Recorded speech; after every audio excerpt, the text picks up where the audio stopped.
आज थोड़ी हम धर्म के बारे में बात करेंगे। बहुत सारे लोग मुझे पूछते हैं कि धर्म सही में किसको कहा जावे। बहुत ये धर्म के बारे में मनन मंथन का विषय है। हम सभी लोग तो यही मानते हैं जो हम वास्तविक जीवन में हम सभी मानव कर रहे हैं। मंदिर आना जाना, सत्संगों में जाना, कोई भी यज्ञ करना, सत्कर्म करना, ये सभी थियरी को हम लोग मान रहे हैं कि इसको धर्म कहा जाता है। लेकिन मेरी दृष्टि से धर्म सही में वास्तविकता में ये चीज़ धर्म नहीं कहा जाती है। ये सभी कर्म की थियरी में आते हैं। कर्म और धर्म दोनों की अलग अलग व्याख्या है। कर्म हम इसलिए करते हैं कि अरे विनोद जी चाय बनाओ थोड़ी, हमारा भविष्य उज्जवल होवे, आर्थिक रीति से हमारा जीवन सद्धर होवे, भविष्य में सुख की संभावना पैदा हुए, ऐसी सब आशाओं से हम कर्म करते हैं। धर्म बहुत सारे मत मतांतर है धर्म के बारे में, लेकिन मैं मेरी दृष्टि से बात कर रहा हूँ। शायद मेरी विचारधारा आपकी दृष्टि में झूठी भी हो सके, वो आपकी विचारधारा की बात है। धर्म इसको कहते हैं कि जो हमारा मन ने मान लिया, जो हमारी मानसिकता में आपोआप फिट हो गया, आपोआप किसी के कहने से नहीं, आपोआप फिट हो जाता है जो विचारधारा, इसी को ही धर्म कहा जाता है। जैसे कि हम कोई भी परिवार में मानव जात जन्म लेते हैं, को पटेल परिवार है, ब्राह्मण परिवार है, क्षत्रिय परिवार है, कोई भी परिवार में हम जन्म लेते हैं। दाखला तरीके मानो कि क्षत्रिय परिवार में हमने जन्म लिया, हमारा जन्म हुआ, तो क्षत्रिय की परंपरा क्या आती है? क्षत्रिय की परंपरा है जनता का रक्षण करना, अध्यात्मता का रक्षण करना और अपने देश की जमीन का भी रक्षण करना। ये क्षत्रिय का धर्म है।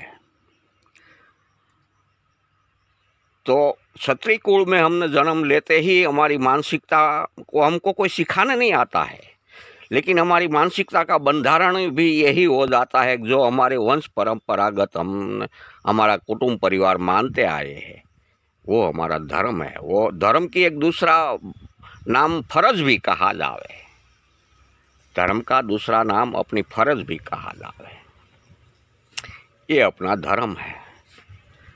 मानो कि कोई भी हमारा कुटुंब परिवार, मैं दूसरा दृष्टांत देता हूँ कि हमारा कोई भी संप्रदाय हो, कोई भी धर्म हो, कोई भी धर्म से हम जुड़े हैं, कोई भी संप्रदाय से हम जुड़े हैं, कोई भी धार्मिक विचारधारा से हम जुड़े हैं, तो हमारा परिवार जो संप्रदाय से, जो धर्म से, जो आध्यात्मिक विचारधारा से जुड़े हैं, वही परिवार में हमारा जन्म होता है। तो ये संप्रदाय को मानना, जो हमारे परिवार मानते आए हैं, वो संप्रदाय को मानना कोई सिखाया नहीं जाता है। वो आपोआप लोई के गुण में आ जाता है, प्रकट हो जाता है, हमारी मानसिकता में वो प्रकट हो जाता है। वो धर्म, इसी को धर्म कहते हैं। धर्म की व्याख्या समय संजोग स्थिति ने अधीन व्याख्याओं में बदलाव होता है। बहुत सारा बदलाव होता है धर्म की व्याख्या में। जैसे कि एक तीसरा दृष्टांत में देखता हूँ कि भाई लड़का लड़की की शादी हर जगह, हर समाज में, हर संप्रदायों में मानने वालों में होती है। तो लड़का लड़की हमारी उम्र लायक होता है तो लड़की को दूसरे घर, दूसरे लड़के को अर्पण करना, नर नारी को जो प्रकृति का संयोग है, प्रकृति का नियम है, उसको पालन करना, ये हमारा धर्म है। प्रकृति का नियम क्या है? भाई लड़का लड़की जब उम्र लायक होता है तो दोनों लड़का लड़की सभी सुखी, अपना सगन संबंधियों, समाज के राजी खुशी से उनको सम्मति देना, नर नारी का सहयोग करने के लिए, परिवार का वंशवेला बढ़ाने के लिए। वो जो सभी के सामने अनुमति दिया जाता है, सभी सगा संबंधियों के सामने अनुमति दिया जाता है, कुटुंब परिवारों के सामने अनुमति दिया जाता है, गांव के सामने अनुमति दिया जाता है, सर्वसम्मति से जो अनुमति दिया है कि भाई ये नर और ये नारी दोनों अब कभी भी साथ में घूम सकते हैं, पति पत्नी का स्वधर्म निभा सकते हैं, ये अपना धर्म है। वो पति अपने पति के साथ उनका शरीर संबंध निभावे, पत्नी अपने पति के साथ शरीर संबंध निभावे, वो उनका धर्म है। ऐसे धर्म की व्याख्या व्यक्ति समाजे अलग पड़ती है। भाई बहन का धर्म अलग होता है, माता पिता का धर्म अलग होता है, काका काकी का धर्म अलग होता है, समाज के प्रति धर्म अलग होता है, कुटुंब के प्रति हमारा धर्म अलग होता है, गांव के प्रति हमारा धर्म अलग होता है, देश के प्रति हमारा धर्म अलग होता है। ये सभी धर्म की व्याख्या समय संजोग स्थिति ने अधीन बदलाती रहती है। यही सही तरीके से मेरी दृष्टि से तो धर्म कहा जावे। मैंने भगवा धारण किया है तो ऐसा नहीं कहा जावे कि मैं धर्म निभा रहा हूं, मैं भगत हूं। आजकल तो भगवा के वेश में ही शैतानों पैदा होते हैं, वो धर्म के विरुद्ध है। जो चीज में हमारी मानसिक विचारधारा आपो-आप स्वीकार कर ले, वो कोई भी थियरी हो, इसी को हम धर्म कहना चाहिए, वही हमारा धर्म है।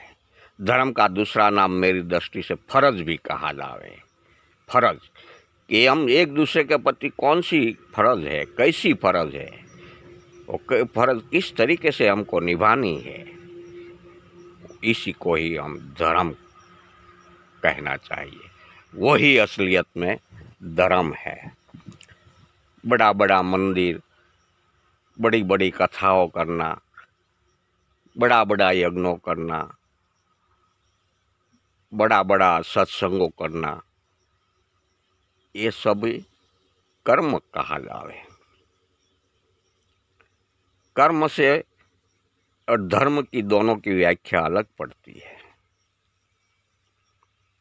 जब मानव कर्म से जुड़ जाता है तो कर्म जुड़ने से उनका भविष्य उज्जवल बनता है, उनका आने वाला जन्म भी उज्जवल, अति सुखमय, वैभवशाली, ऐसे ऐश्वर्य वाला उनको जीवन मिलेगा, क्योंकि वर्तमान में उसने सत्कर्मों किया है। सत्कर्मों से हमारे आत्मा का कभी कल्याण नहीं होता है।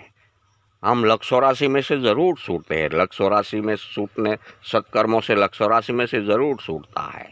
हमारा अगला जन्म बहुत अति वैभवशाली, बहुत अति भक्तिवान, बहुत अति सुंदर, सुहास वाला हमारा अगला जन्म होगा, क्योंकि वर्तमान में हमने सत्कर्मों किया है।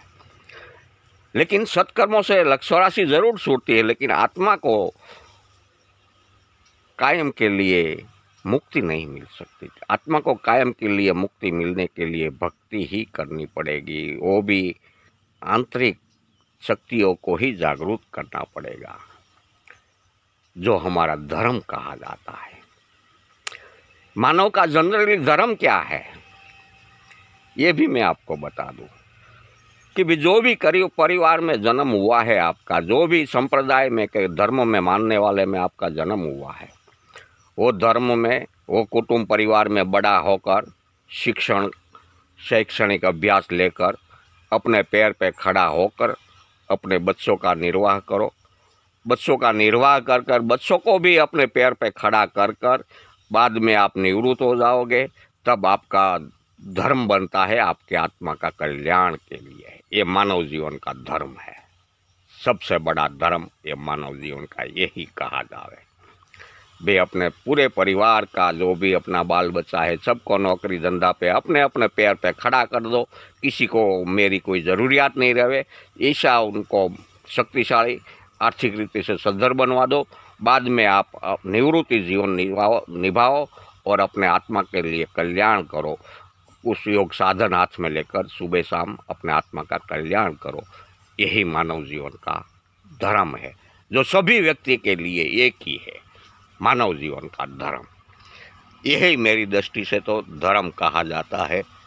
बाकी तो सब अलग अलग मतांतर है धर्मों के बारे में, सबकी अलग अलग विचारधारा भी है, लेकिन मेरी दृष्टि यही धर्म की व्याख्या होती है।